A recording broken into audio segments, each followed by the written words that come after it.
কম্পাসের চাপে এবার সবার সামনে মুখ খুলল সিকিউরিটি গার্ড। ফেসে গেল অভিজ্ঞান। কম্পাস ধারাবাহিকে দেখা যায় ডক্টর জানায় বিহানের কন্ডিশন একেবারেই ভালো না। ডক্টর জানায় পেশেন্ট কমায় চলে গেছে। জানি না কবে কখন কিভাবে জ্ঞান ফিরবে। ভেঙে পড়ে ঋতুজা। তবে ঋতুজা বুঝতে পারে সব চক্রান্তের পেছনে রয়েছে অখিলেশের হাত। অখিলেশ নাটক করে এখন কম্পাসকে ফাঁসাতে চাইছে।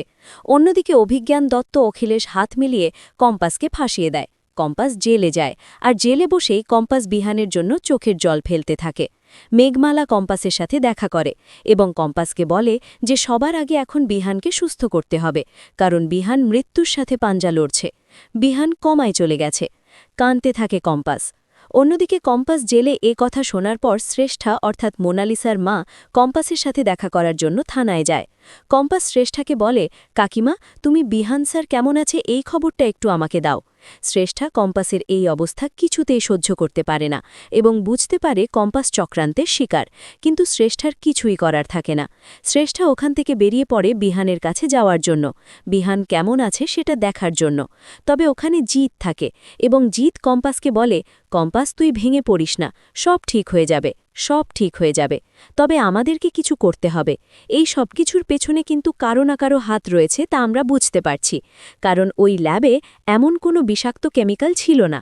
কম্পাস জিতকে বলে, ওই বিষাক্ত কেমিক্যাল কি করে এলো ল্যাবে? আমি তো কিছুই বুঝতে পারছি না।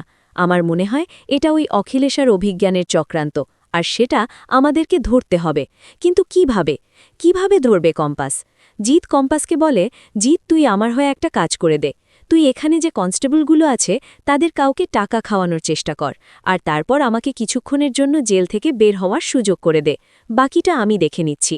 জিত ওখানে যে কনস্টেবলগুলো থাকে তার মধ্যে একজনকে টাকা দেয় এবং সে টাকাগুলো নিয়ে কম্পাসকে আধা ঘন্টার জন্য জেল থেকে ছেড়ে দেয়। কম্পাস চুপি চুপি জেল থেকে বেরিয়ে যায়, আর বেরিয়ে কম্পাস সোজা চলে যায় ওই ল্যাবে এবং সেখানে গিয়ে সিকিউরিটি গার্ড যে থাকে তার ঘাড় চেপে ধরে কম্পাস। কম্পাসকে দেখে ওই গার্ড ভয় পেয়ে যায় এবং কম্পাস গার্ডকে বলে, যদি সত্যিটা স্বীকার না করে তাহলে কিন্তু সে পুলিশ ডাকবে। গার্ড ভয় পেয়ে যায় এবং গার্ড কম্পাসকে সব সত্যি জানায়। অভিজ্ঞান দত্তের কথা মতোই যে সেদিন সে ফোন করেছিল বিহানকে মিথ্যে কথা বলেই, যে এখানে ডেকে নিয়ে এসেছে বিহানকে, তা ওই সিকিউরিটি গার্ড কম্পাসকে জানায়। একই সাথে অভিজ্ঞান দত্ত আগে এসে যে ল্যাবে কিছু করছিল তাও বলে। কম্পাস খুব ভালো করে বুঝতে পারে যে তার মানে সবটাই আসলে অভিজ্ঞানের চক্রান্ত, এবং কম্পাস সিকিউরিটি গার্ডকে বলে সব কথা পুলিশের সামনে স্বীকার করতে। তো বন্ধুরা, তোমরা এটা চাও তো এভাবেই যেন সিকিউরিটি গার্ডকে দিয়ে সব কথা স্বীকার করায় কম্পাস এবং অভিজ্ঞান দত্ত ভেসে যায়? কমেন্ট করে জানাতে ভুলো না।